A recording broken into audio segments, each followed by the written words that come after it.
TV. So a fabulous win yesterday for Liverpool, and I put a status up on a couple of groups 7 games ago when I said that I looked at the fixtures and I just had this feeling, I don't know why, but I just had this feeling, even regardless of the form that we were showing, which was so inconsistent, I just don't know why, but I have these gut instinct feelings, and I go with it, and I post about it. Sometimes I get them right, most of the time I get them right, and I don't get them wrong very often. My gut feelings just seem to come in all the time. And hi Zach, how you doing, mate?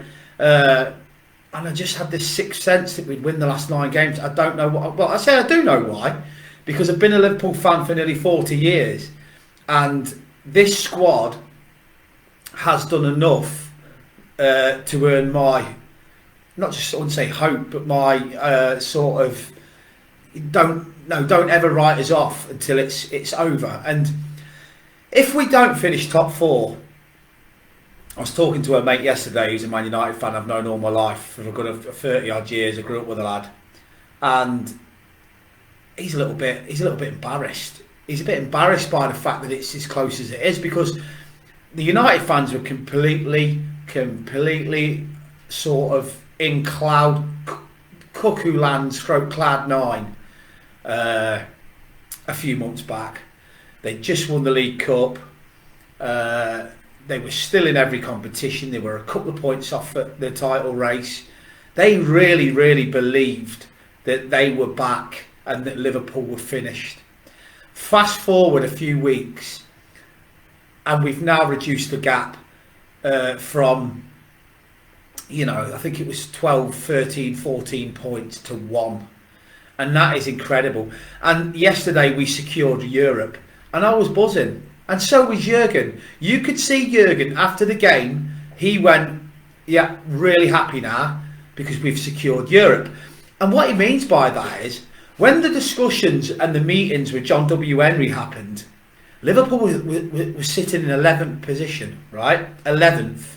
So, basically, our budget would have been basically what John Henry scrapes together, and you have to agree with him on that, because we would have had no European football next season. We'd have lost the revenue from the Champions League. I actually got sent a video yesterday of the Glazers and why Man United want them out, and I was blown away by it. They take over 10 million a year out of Manchester United in dividends, but they've actually got what's called they've actually got this. They own the rights to the top shares at Man United. So even if they sell to Jim Radcliffe, and they sell what the majority sell, say if they remain 20% shareholders, the Glazers own the 20% of the club, which is the most golden of shares. So it means that they have more of a say in what happens at the club, because they are the big shareholders. So they're going to sell Man United 80% of it, making themselves 5 billion, right? Considering what they paid for United, and the fact that they have taken 10 million a season and put it in their own fucking pockets, right? The ground is rusty, it's leaking, right? The roof's leaking, the toilets are flooded with piss, right? I can understand the Manchester United fans wanting their owners out, even though they spent more money on transfers than anybody. That's the reason why I stick up for our owners, because our owners do not take a penny out of Liverpool. They do not take a penny. Google it right now. Liverpool runs as a self-sustained football club. John Henry says Liverpool will spend what Liverpool has in the bank. We won't finance it, but at the same time, with us not financing it, we won't take a penny out. So they don't take a penny out of Liverpool. So Liverpool's transfer module becomes on how successful we are. So the reason why I've started this in a little bit of a rant, I've just gone off topic, I always do that, is because we've secured Europe now, right? So John Henry can now have a second meeting with Jurgen. at the end of the season, wherever we finish. And if you look back to Rangers and their run to the Europa League final, Rangers made 50 to 60 million pound out of that run to the final, right?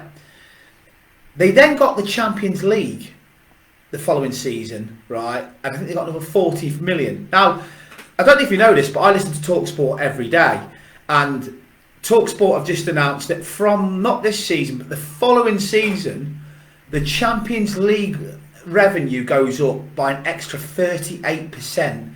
Basically, rather than just getting your 40 million now that you get for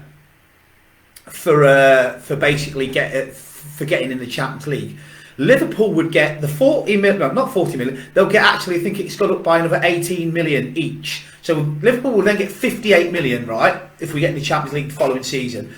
Plus, because Liverpool are classed as what's called a legacy football club, because they have got a huge history in the Champions League by winning it 6 times and being in 10 finals, Liverpool will get a further 8 million just because they're classed as what's called a legacy club. So basically, they make the brand of the Champions League better because they're what's called a great of football. So my point being in this is, and I've just read your comment there, David, that the finals in Dublin, that would be unbelievable. And if we go into the Europa League next season, you know what Jurgen Klopp's like. He will go all out to win it. Not if we go, if we don't get the Champions League. So we have gone from being 11th position with the FSG out trending on Twitter, Klopp out trending on Twitter, fans wetting their beds, most of them, right, to fans like myself getting called, FSG,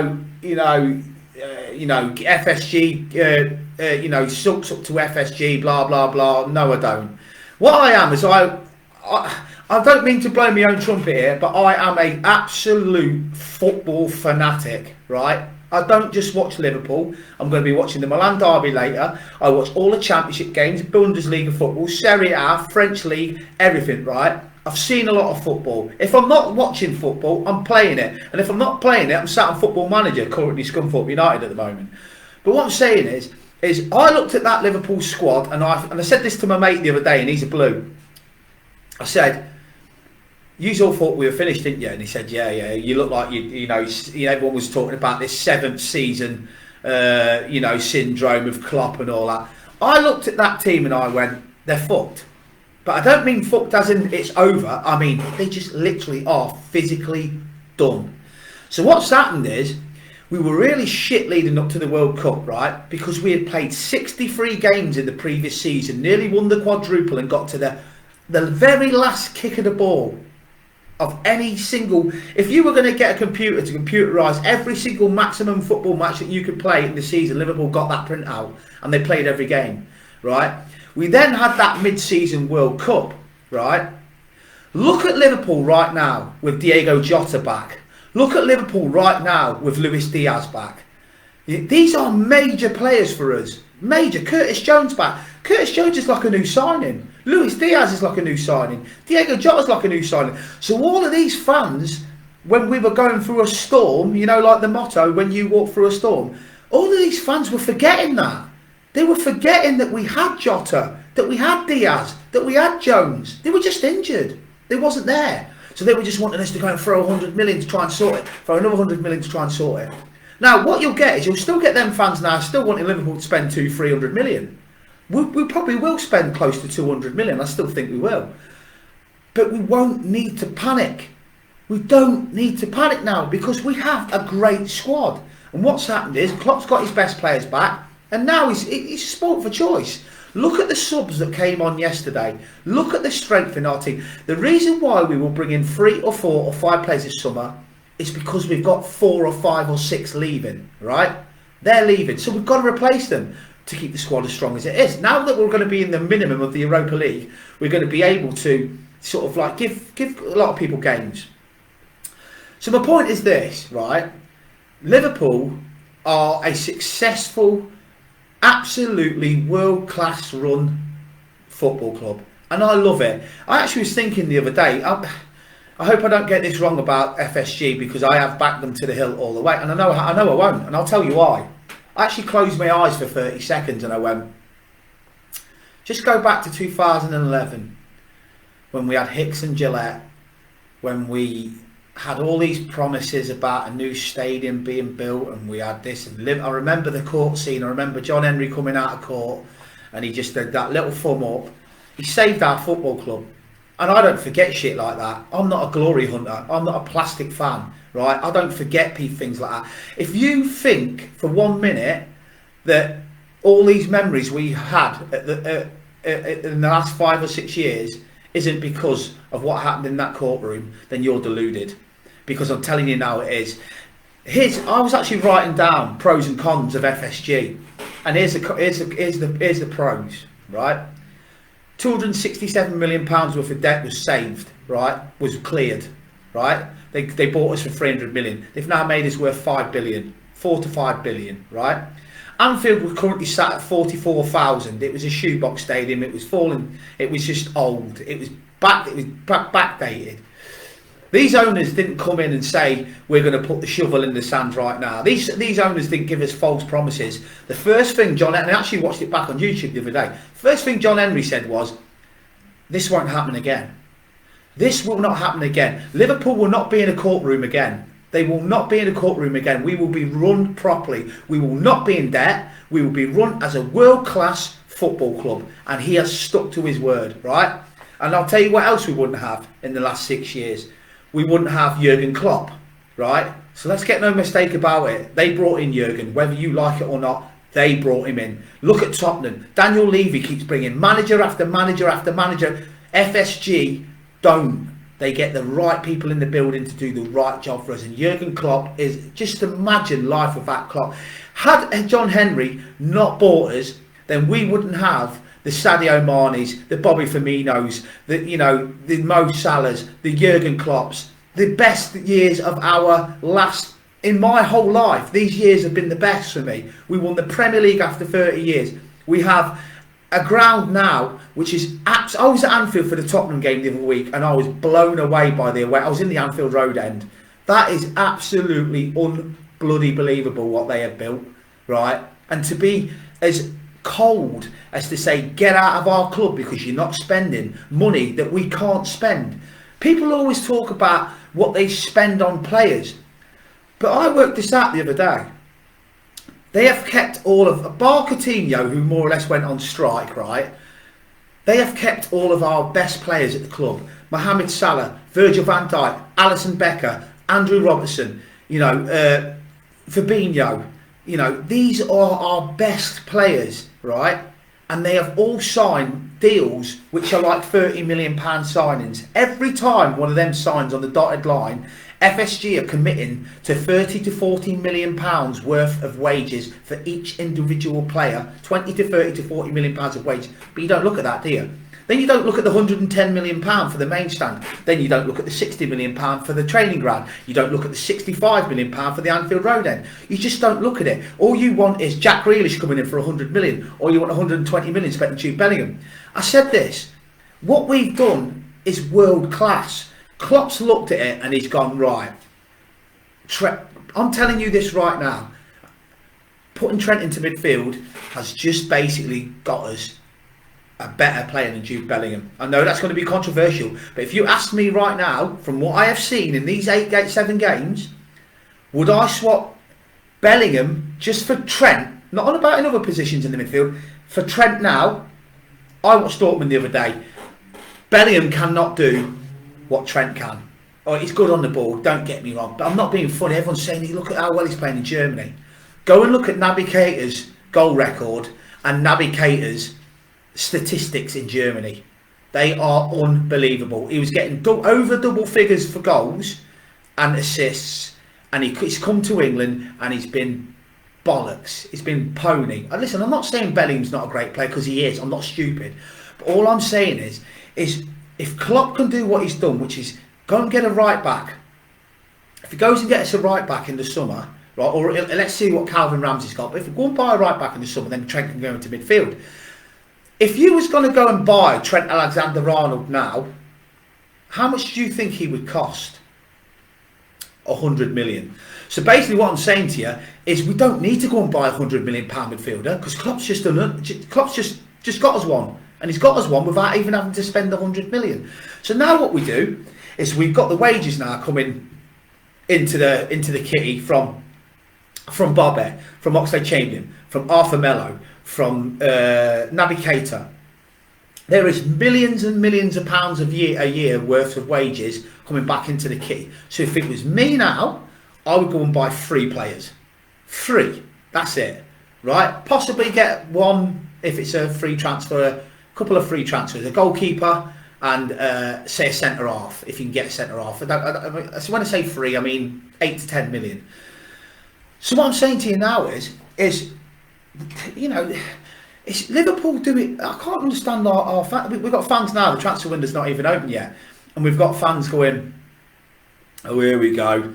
It's like they're disappointed that we're winning games. Here we go. This means now we're not going to spend any money in the summer because we're winning every week. They actually sound pissed off that Liverpool have won 7 games in a row, all because they can't go and get their PlayStation and FIFA signings and Football Manager signings in the summer. Liverpool are going to spend money in the summer, right? They will spend money, right? And they'll spend, I reckon, touching 200 million. I really do believe it'll be a minimum of 150 to 200 million. Because if you look at today's market with inflation and all that, you're looking at 70 million for McAllister. You're probably looking at another 70 million for another midfielder if it's Barella. So there's 140. Then you've got 60 million left. Go and get a centre half for 30 million. Go and get a right back for 30 million. Boom, the job's done. But what you don't understand, and not you in general, but the FSG art brigade is, you say my eyes are blinkered. They're not. They're not blinkered, because I'll give you some facts here of why my eyes are not blinkered. I was born in 1984, right? And the first Liverpool title that I've ever seen us win, I was quite fortunate to work at the stadium, was in 2020 when we won it under FSG and Klopp, right? I was too young when we won it in 89. I waited nearly, 90% of my life, 95% of my life to win the league, right? How can I, as a Red, turn on the people that saved the club that I love, built us 2 of the most absolutely unbelievable stands ever, you know, in terms of Anfield. Anfield's amazing now, right? Brought me Jurgen Klopp, who I have to say is probably now. He's gone above Kenny, and I love Kenny and Rafa. He's now my favourite manager in my lifetime. Brought us Klopp, and then I think about the team, right? The team they've brought us: Virgil van Dijk. They brought us, you know, Fabinho, Firmino, Salah, Mane, Robbo. I mean, do you want me to keep going on? Konate. And do you know what you don't know? Go and have a Google of the players that FSG have been stealing for years that are between the ages of 12 to 17. Because I'll tell you something now, you want to see some of the lads we've got coming through our academy. Ben Doak cost us 600 grand. Wait till you see how good he's going to be. Then you've got the lad Dockett from Ireland, who's absolutely amazing. You've got the kid from Derby we signed as well, Kate Gordon. You've got this Polish lad, Malowski or something. He's apparently, like, they call him the Polish Messi. We've got lads like Tyler Morton, who's obviously not in sign, but I mean, along with the kids we've got coming through like Tyler Morton and Leighton Clarkson. And the right back, what's his name, Conor Bradley. We've got some great youngsters come through. Curtis Jones is now like a £50 million midfielder. He scored more goals, Curtis Jones, than Richardson, right? When are we going to stop? And I mean this for the 10% which are refugee out. When are you going to stop wanting us to be like Man City? The great thing about Liverpool is we're not Man City. We're Liverpool. We sign players because of the size of our club, not because of how deep our pockets are. People want to play for Liverpool for this. They don't want to play for Liverpool for that. They're not going to be poor when they play for us. They're going to get paid a lot of money. But we're Liverpool. And Liverpool should never be state-owned. Liverpool should never need oil money to be successful. This is a club that has won 6 European Cups, been to 10 Champions League finals and won 19 league titles. We don't need oil money. We have got a successful world-class run football club which has, like anything, little ups and downs, But our bad season that everybody was, our 2 bad seasons in the last 6 years, one was through COVID, right, when there was no fans. Up until that point, we'd not lost at Anfield for 5 years. And the second one has been after a fucking quadruple chase. And we got half of our team injured. I mean, Luis Diaz has been out for 5 months. Jota the same. Are you telling me if we'd have had a fit Diaz this season, a fit Jota, a fit Curtis Jones, right, instead of Naby Keita? I'm telling you now, right, if Naby Keita never played the first 60% of our games this season, we'd have had more wins and more draws. I was saying it for weeks. I was getting fucking shit off bad fans. He was not fit to wear the shirt. He didn't offer anything. He wasn't aggressive. He had no character. He didn't demand anything. He didn't run. He didn't chase. He didn't score goals. He did absolutely fuck all. And we kept playing him. And that was the only grief I had with Jurgen. Stop playing Keita. And it does my head in when the press conferences are coming on every week and the media go, I'm going to go through all your comments in a second, by the way. And the media go, is Keita back fit yet? Why do you keep asking if Keita's fit? He's always injured. Always injured. And also, we don't want him back. We don't. Why would we even play him? Because he's going anyway. So fuck off, man. He'll be in Turkey next season playing for Fenerbahce or something.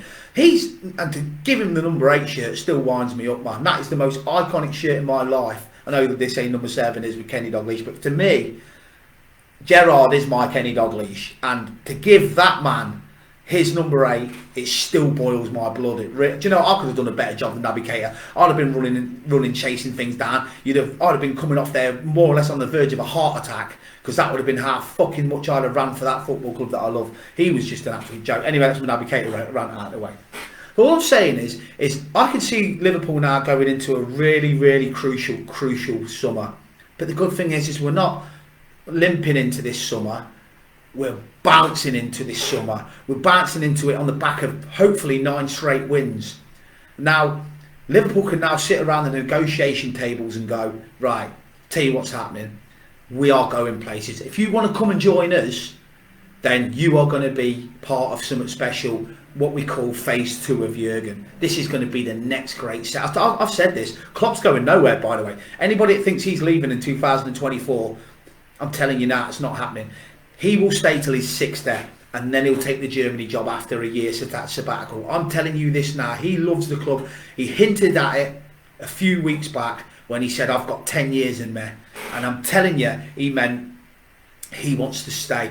There's no way Jurgen Klopp is leaving Liverpool until he's bagged another couple of league titles, because he knows that the only league title he has won was during a pandemic when there was no fans in the stadium. So he ain't going to want to leave like that. He's going to want to be parading that trophy around Anfield, and hopefully it's within the next couple of seasons. But Jurgen, to me, will stay till he's 60, and that's just my opinion. Anyway, I'm going to get off my little rant there. That was just because it just still annoys me that I'm constantly arguing with FSG Out Brigade, and what winds me up about them, they think it's because they think I don't like them because they don't agree with me. It's not that. They never talk about anything else.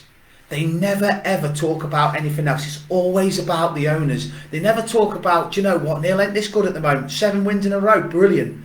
The names of the people I keep arguing with, I know them like the back of my hand. And the only time I hear from them is when we're linked with a player and it doesn't look like we're going to sign them, or if Liverpool lose. The rest of the time you don't hear from them. They don't put any. It's as if their agenda is all about the owners. I couldn't give a toss.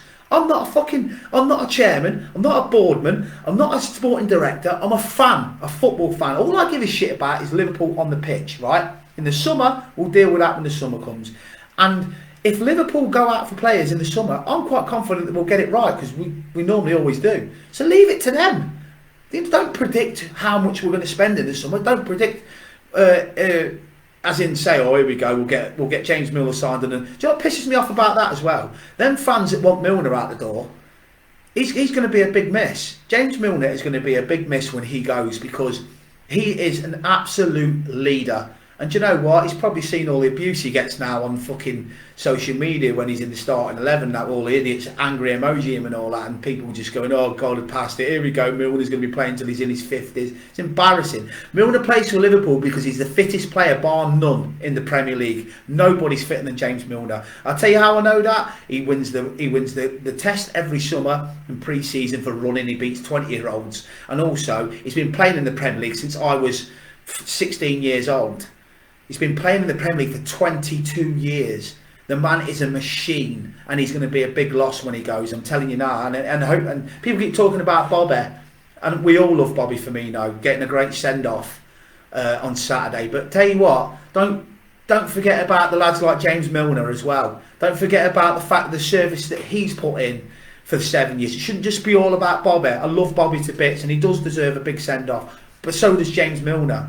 And even Oxlade-Chamberlain, you know, up until that injury, he was fantastic in the midfield. I'd rather have had him in the midfield than Naby Keita until his injury. He deserves a good send-off. I don't know why Arthur Melo's getting one. That annoys me a little bit. He's played 14 minutes for us. You know, people like Martin Skirtle and Daniel Agger and Javi Alonso didn't even get send-offs. Or Torres. I know Torres left, but I'm on about people that put a lot. Suarez, you know. So it is what it is. But anyway, let's get on to the Leicester. I'm going to read all your comments out first.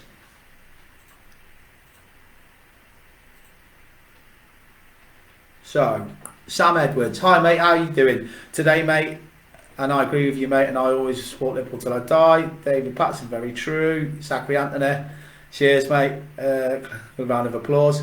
Finals in Dublin, mate, that'll be outstanding, David, it really will. Have to meet up there. I'll tell you what, mate, I probably will go to that. I've only got one thing left to do now as a Liverpool fan. I've been to 150 odd games. Been to I've been to Wembley 3 times. I have never done a European away match, and it's my 40th birthday in March next year. So if we've got a Europa League game, if we're still in the latter stages of the Europa League, which I'm sure we will be, near enough my birthday, then I'd love to fly for my 40th and go to a European away with Liverpool. And to tell you what, mate, the final in Dublin, can you imagine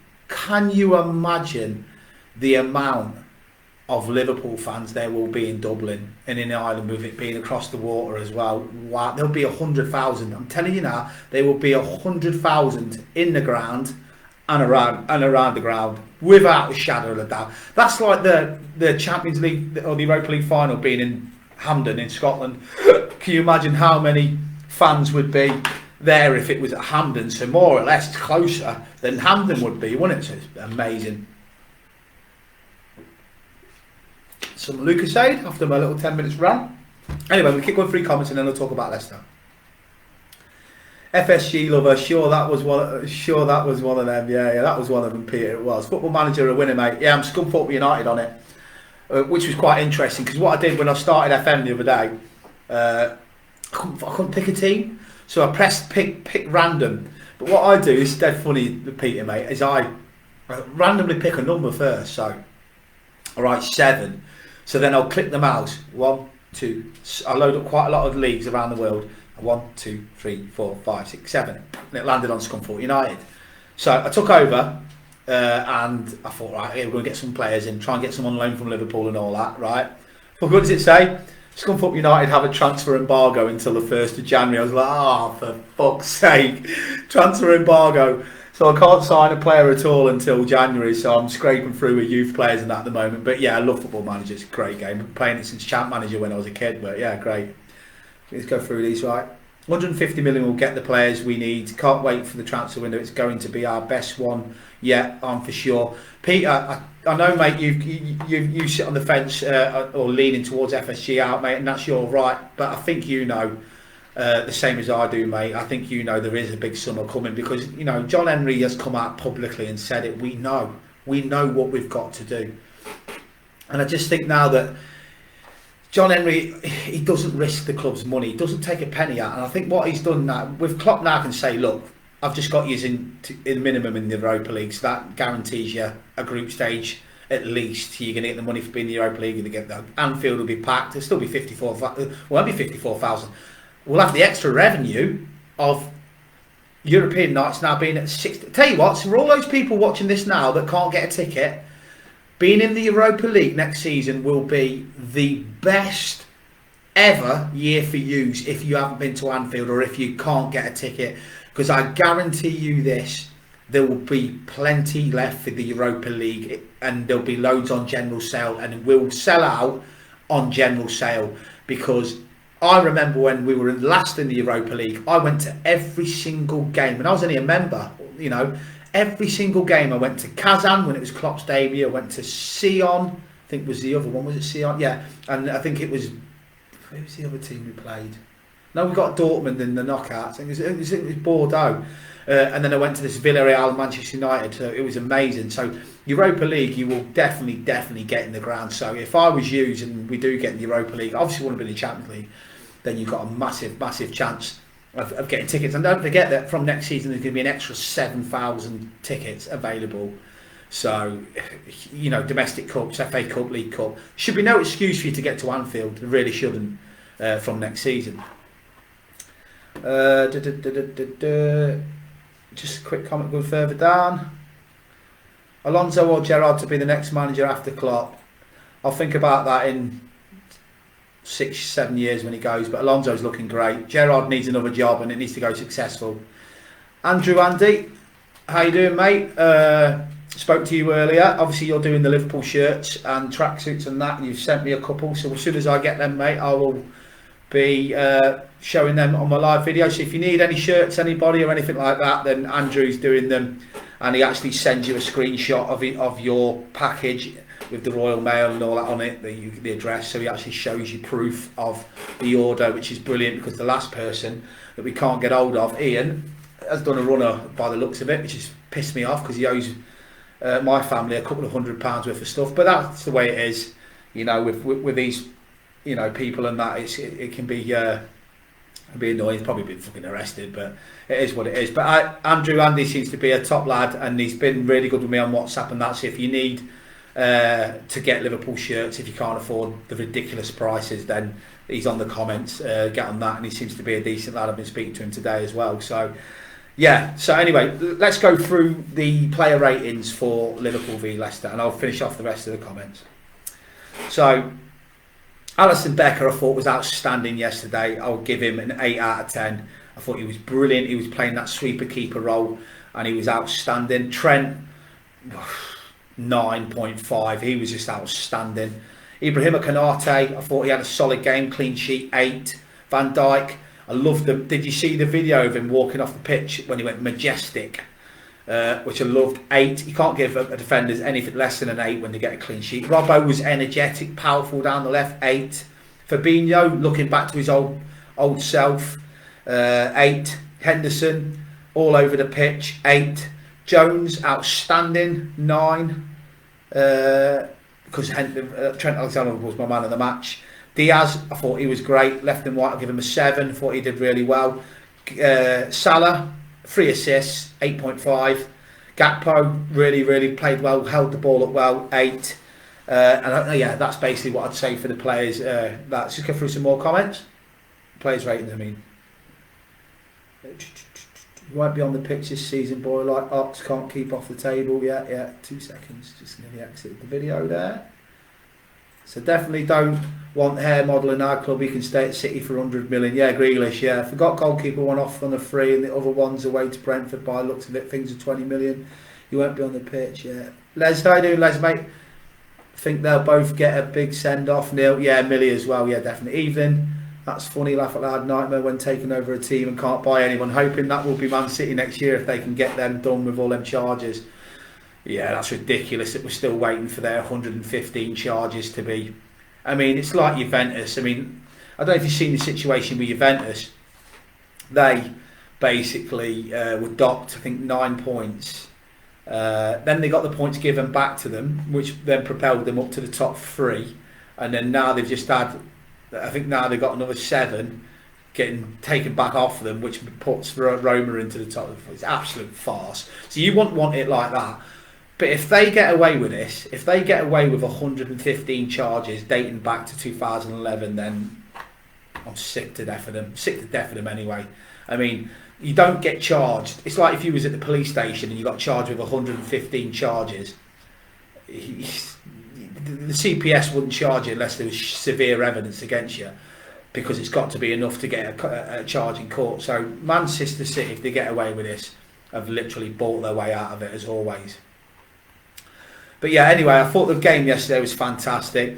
I thought Trent's free kick was unbelievable. Curtis Jones, if he can stay fit, he's 22 years old, and he's only just turned 22. He turns 22 in January, so he's only just gone into his 22nd year. We've got a player there. I mean, even in 4 years' time, he's 26. We've got a scouse little player there. Give him, you know, all the fans are chasing him. I've never chased him out because I know there's a player in there. It frustrates me with his injuries, but there's a player in there, and if he can stay fit, he's now becoming a man. He's not a teenager anymore. He's not growing. He's a man now. So I'm hoping his injuries will tail off. But yeah, so brilliant win yesterday. I'll be doing a video in the next couple of days for Aston Villa on Saturday at Anfield. If you're going to Anfield, enjoy. And if you've got a link, send me it, because it's not on telly on Saturday, which is a joke. So basically, I want to watch it. So send me a link if anyone can get a link. Did you see John Henry was nowhere near the free kick to stop it? Jordan Henderson? I thought you meant John Henry there. Yeah, I know. I've seen Klopp say that anyway. But anyway, thanks for joining me live. And like I say, if you want any shirts, get onto the comment section. Speak to Andrew Andy. He seems to be a really decent bloke. And he'll sort you out, and I'm just waiting for my stuff to come. It should be here by next week. As soon as it comes, I'll hold a couple of shirts up so you can see that you get the stuff. I mean, Ian Vorden, to be fair, has been supplying fans for 2 to 3 years, and the weird thing with him is he's not actually got rid of his Facebook. So if he had done a runner, you'd get rid of his Facebook, wouldn't you? And he'd get rid of it, but he hasn't. So I don't know where he is. He's probably in the cells, but. That's the shit what you get when you're selling illegal shirts, isn't it? But it is what it is. But anyway, yeah, thanks for joining me. And I was going to say one last thing. Keep believing, because this team isn't finished yet under Jurgen Klopp. It really isn't. And, hopefully we can get some special memories. We need to win another couple of leagues. We can't be winning a pandemic title and not having it. We deserve far more than that. We've got to stop this City domination, because it's a joke. And the only team that can do it isn't Arsenal. It's us. You'll never walk alone.